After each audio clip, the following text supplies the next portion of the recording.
আসসালামু আলাইকুম রহমতুল্লাহ। আমি ডাক্তার কাজী তাসলিমা, গাইনি বিশেষজ্ঞ সার্জন। আমি টাইমস মাল্টি কেয়ার হাসপাতালে নিয়মিত চেম্বার করছি। আজকে আমরা একটি বিষয় নিয়ে কথা বলবো। গর্ভাবস্থার স্বাস্থ্য পরীক্ষা সম্পর্কে আমরা বলবো। গর্ভাবস্থার স্বাস্থ্য পরীক্ষা অত্যন্ত জরুরি।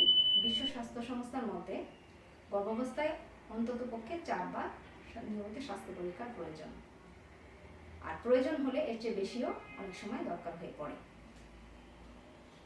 নিয়মিত স্বাস্থ্য পরীক্ষাটা জরুরি এই কারণে যে এটি না করলে মা এবং বাচ্চা উভয়ই বিভিন্ন ধরনের স্বাস্থ্য ঝুঁকির সম্মুখীন হয়।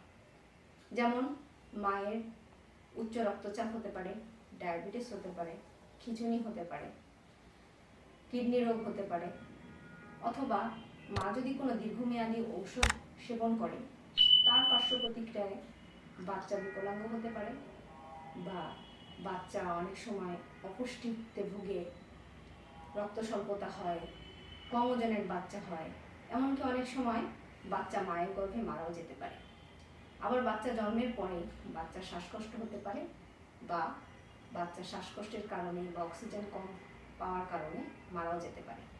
এই সমস্ত স্বাস্থ্য ঝুঁকিগুলা যাতে এড়ানো যায় সহজেই, কারণ নিয়মিত স্বাস্থ্য পরীক্ষা করলে মায়ের কোনো স্বাস্থ্য ঝুঁকি আছে কিনা সেটা আমরা আগেই জানতে পারি, এবং সেইভাবে সুচিকিৎসার মাধ্যমে সেই ঝুঁকিগুলো আমরা এড়িয়ে যেতে পারি।